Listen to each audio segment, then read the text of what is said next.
আমি সুভাষ বলছি, শুভ দাশগুপ্ত। তোমার পাথরে দিয়েছি মালা, এত মালা এত ফুল, তুমি ঢাকা পড়ে গেছো। তুমি পাথর না হলে রাগ করতে।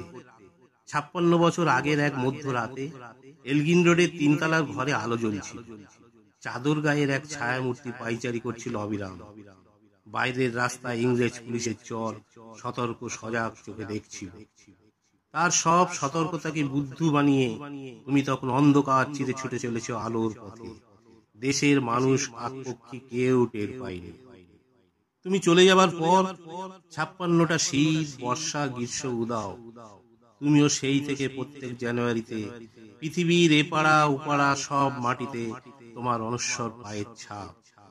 সব রাইফেলে তোমার বুকের বারুদ, সব কুচকাওয়াজে তোমার সেনার ছন্দ পরশ পাথরের মতো স্বাধীনতাকে খুঁজেছে তোমার অন্তরে লুকিয়ে থাকা খ্যাপা। তোমার গন্তব্য ছিল স্বাধীনতা, তোমার পথ ছিল স্বাধীনতা, তোমার স্বপ্ন ছিল স্বাধীনতা, তোমার প্রেম ছিল স্বাধীনতা। তুমি রক্ত চেয়েছিলে স্বাধীনতার জন্য, তুমি তাই পাথর। যারা স্বাধীনতার আড়ালে চেয়েছিল গদি, চেয়েছিল সিংহাসন, ইংরেজের ছেড়ে যাওয়া লুটের রাজ্যপাট, তারা রইল সুখে। ভারতবর্ষের টাকায় তাদের সুখ, তোমার নয়। ভারতবর্ষের অফিসে আদালতে তাদের ছবি, তোমার নয়। ভারতবর্ষের সংবিধানে তাদের সই সাবুত, তোমার নয়। ইংরেজ গরিব মানুষকে পায়ের নিচে রাখত, আমরা বড় লোকদের মাথায় করে রেখেছি। স্মাগলার কিংবা ডাকাতকে জোর হাতে সভাপতির আসনে আহ্বান করেছি। ইংরেজ এদেশে ধন সম্পত্তি লুট করত, আমরা দেশটাকে বেচে দিচ্ছি। ইংরেজ দিয়েছে চাবুক, লাঠি, গুলি, আমরা দিয়েছি মাস্তান, মাফিয়া, নেতা আর বুলি। ইংরেজ দিয়েছে কালাপানি, সেলুলার জেল, আমরা দিয়েছি টিভিতে সুপারহিট মোকাবিলা আর আইনসভায় আয়ারাম গয়ারামের খেল।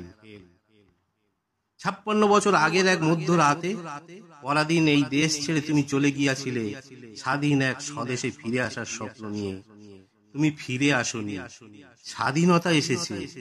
তার কাঁধে ঝুলি ভরে নিয়ে এসেছে ভোট নামক রাষ্ট্র যোগ্য, গণতন্ত্র নামক চিরায়ত মাৎসর ন্যায়, প্রগতি নামক লোক ঠকানো স্ট্যাটিস্টিক্স, সংহতি নামক বিস্ফোরণে চুরমার, ঐতিহ্য নামক মন্দির মসজিদের ঝগড়া, আর আসমুদ্র হিমাচল ভরিয়ে দেয়া ভাষণ, ভাষণ আর ভাষণ। 56 বছর ধরে তুমি পাথর হয়ে আছো। 56 বছর ধরে ভারতবর্ষ অধীর অপেক্ষায় কান পেতে আছে। ইথার তরঙ্গে কবে শোনা যাবে স্বাধীনতার নিজস্ব কণ্ঠস্বর। আমি সুভাষ বলছি, আমি সুভাষ বলছি।